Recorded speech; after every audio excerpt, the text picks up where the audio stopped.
কিতা অবস্থা আছেন সবাই বালা?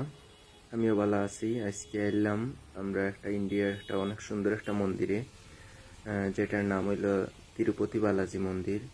মন্দিরটা অনেক সুন্দর একটা মন্দির। এটা হইলো সম্পূর্ণ আসামর গৌহাটিত পড়ছে। এই মন্দিরটা মূলত 1998 সালে মানে এটা ট্রাস্ট দ্বারা, একটা বালাজি ট্রাস্ট দ্বারা নির্মাণ করা হয়েছিল। আর এখানে বিশেষ ভূমিকা রয়েছে আসাম সরকারের, যেটা মানে মানে দেখলে বোঝা যায়। এই মন্দিরটা সকাল 6টা থেকে রাত 9টা পর্যন্ত খোলা থাকে দর্শনার্থী সকলের লাগি। আপনারা গেলে যাইতে দেখতে পাররা। আর মন্দিরটার প্রাকৃতিক সৌন্দর্য মানে কিতা হইতাম জাস্ট অসাধারণ।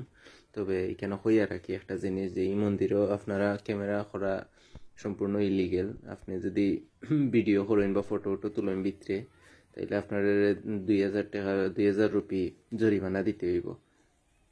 এর লাগে আসলে ইনো ভিতরের কোনো মূর্তির ছবি উবি আসলে তোলা হয় না, বা ভিতরটা সম্পূর্ণভাবে তোলা কোনোভাবেই পসিবল নাই।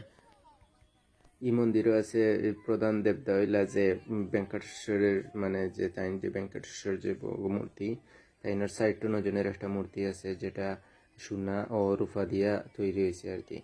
এছাড়াও এই মন্দিরও গণেশ, লক্ষ্মী, সরস্বতী সহ আরও অনেক দেবতা হলো রয়েছেন, ইভেন দুর্গাও রয়েছেন। মানে খুব সুন্দর একটা জায়গা। এই মন্দিরও সারা বছর প্রচুর পরিমাণে পূজা হইয়া থাকে, কিন্তু তার মধ্যে সবচেয়ে আনন্দকর যে বা তার যে সবচেয়ে জাঁকজমকপূর্ণ অনুষ্ঠান যেটা হইল তার বার্ষিক ব্রহ্ম উৎসব। এটা মূলত মে মাসে তারা সেলিব্রেট করে। এখানে তখন শোভাযাত্রা সহ বিভিন্ন ধরনের আতশবাজি, মানে লাইটিং, মানে হওয়ার মতো নয়, যা কল্পনার বাইরে। যেহেতু ইন্ডিয়া লাইটিংয়ের লাগে এমনিতেই সেরা। আপনারা যখন ঢুকতে পারবা, মন্দিরটা দেখতে পারবা, মন্দিরও কোনো ধরনের ময়লা পাইতে নাই, একটা সাধারণ পলিথিনের প্যাকেটও পাইতে নাই, এতটা পরিষ্কার পরিচ্ছন্ন মন্দিরটা। ইভেন আপনি যখন মন্দিরের ভিতরে ঢুকবা, আপনার জুতাটা সম্পূর্ণ বাইরে রাখতে হইবা। মন্দিরের ভিতরে কোনো সময়ই জুতা এলাও না। ইভেন আপনি মোবাইলটাও ক্যামেরা অন করতে পারতা নাই। মানে সব কিছু মানে খুবই নিয়ম শৃঙ্খলাবদ্ধ। যে কোনো মানুষের যদি মন খারাপ থাকে আর এই মন্দিরে যদি যায়, বিকালে যে কোনো সময়ে যদি যায়, তার মন অটোমেটিকই ভালো হয়ে যাব। কারণ এই মন্দিরের যে প্রাকৃতিক নৈসর্গিক যে সৌন্দর্যটা আছে, এটা মানে হওয়ার মতো নয়।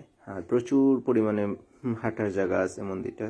বিভিন্ন মানুষ আছে যারা মন্দিরটাতে হাঁটার লাগে আয়। ইভেন অনেক দর্শনার্থী আছে যারা বিভিন্ন দেশ থেকে আয়।